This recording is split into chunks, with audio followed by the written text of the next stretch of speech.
Who are the major players in this drug war? So the politicians, the military, the police force, the cartels, all Mexican, then the United States, China, just to lay out all the pieces on the board. First off, there are giant local drug markets in Mexico that are fought over.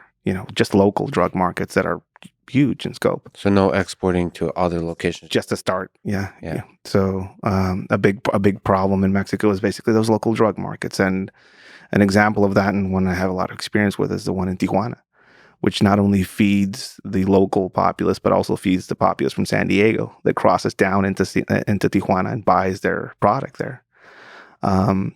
And now, a phenomenon that's occurring now is marijuana trafficking is going from California down into Mexico because they produce better weed, which is fascinating to see now. So there's already a channel and you kind of like reusing that channel. Yeah, there's not a lot of people and vehicles getting checked when they drive down. And Tijuana is being called San Diego South now because, all the economic migrants, are living down there.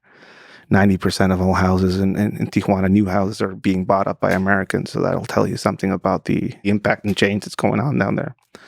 So you have these local drug markets that are being fought over.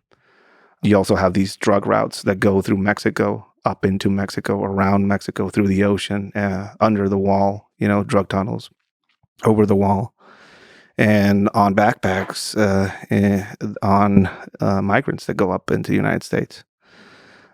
Not only do the cartels make money off drug trafficking, but also extortion, money laundering, paid protection schemes. Any mining operation in Mexico will have to pay protection, or else they'll get hit. A lot of times, the largest money makers for some of these criminal groups are, protecting and taxing anybody that goes across the border. So that's also a big issue. And it's not just, again, some Americans think it's like the cartels, they imagine this single or maybe two or three groups. There's several out there.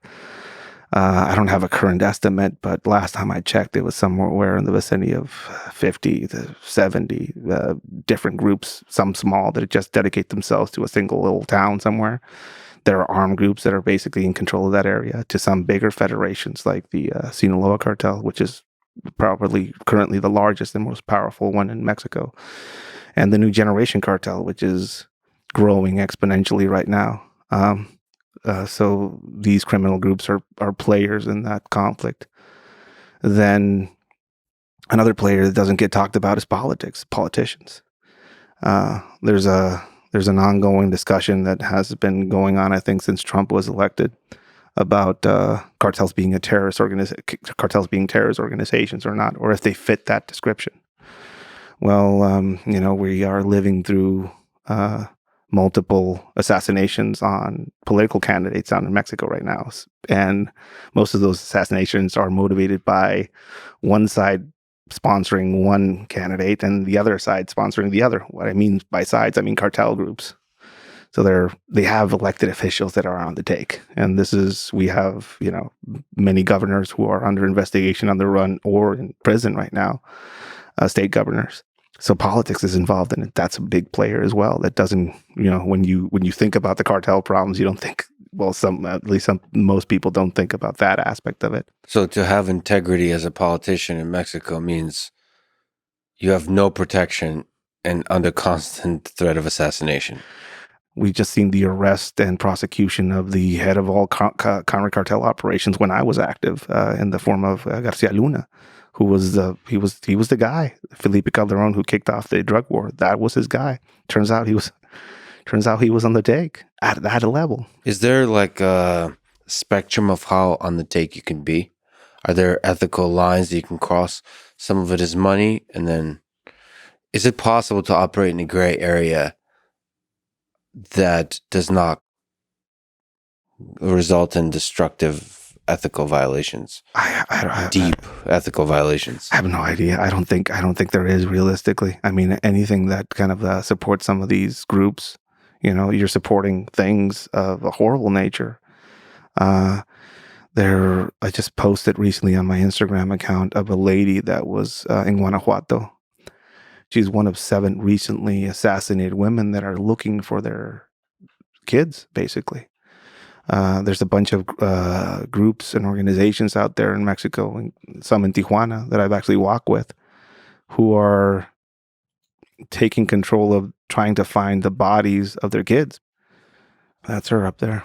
Maria Carmela Vasquez, a mother who searched for her missing son, was shot to death outside her home on Sunday. Her son, Osmar Vasquez, disappeared on June 14th. The 46-year-old woman is the 5th mother to be killed this year while searching for their missing loved ones. She was a member of the Peñamo Missing Person Collective. There's many groups out in Mexico who basically have given up on trusting the government to find their kids. The number of missing in Mexico is a debated topic because the government itself doesn't release those numbers, or at least hasn't done a good job about keeping them and or releasing them. Mexico is a country that has industrialized body disposal. In Tijuana, we had the stew maker, the legendary stew maker, which is a guy that basically used caustic acid to get rid of bodies at a massive level. So there's a separate operation for getting rid of bodies and murdering the people. At least in Tijuana, we saw that phenomenon, and it's obvious that it's going on all over Mexico. Who's having those discussions about mass murder and getting rid of people? I've been reading a lot about World War II recently, and was aggressive innovation on the Nazi side of how to get rid of a large number of people. Because for the longest time, both the Soviets and the Soviets were more brutal with this. It's literally, it's a engineering problem of how you kill a large number of people and get rid of their bodies. So the Soviets were more into just laying people down into the grave, face down, and then shooting them in the back of the head, and then doing that at mass scale. So you just pile people on. And then there was obviously innovation with the Holocaust in terms of gassing people and all that kind of stuff. I'm not sure exactly where these tradecraft skills are coming from specifically. You hear discussions of Israelis training some of the cartel groups back in the late 90s, specifically the Ariano Figs cartel. There's a lot of stories about that. A security specialist coming down and showing them things like how to make caustic soda, how to put rocks inside of bodies and then chicken wire them around and throw them into the ocean or river so that their bodies don't float. And when you put rocks inside a body to make sure the body doesn't float. So you open up the intestinal tract, put rocks inside.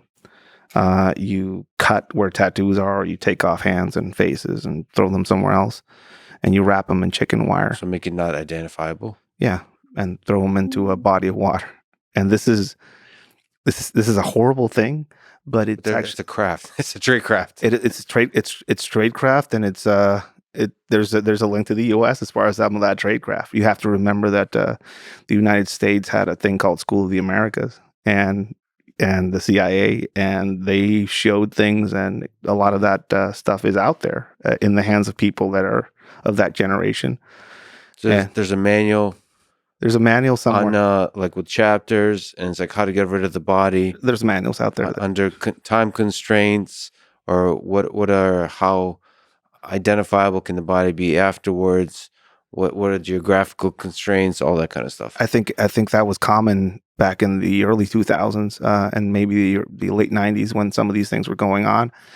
But they've lost even that as far as respect for the government or bodies being found. Right now, what you usually see is just bodies being burnt to a crisp and buried in a field somewhere. That's usually what you'll see. Some of the groups like this woman belonged to basically taken upon themselves to go out to find clandestine graves in the outskirts of the towns that they live in, probing the ground with these metal probes and seeing if the whatever they encounter in the bottom of these clandestine graves stinks or not. If they find IDs or clothing, they kind of gather that and they basically present it to the investigative authorities in the towns or the states they live in, which basically are doing their jobs. Over 90% of all murders in Mexico were never solved. I mean, it's so they've even stopped trying to get rid of bodies in that way.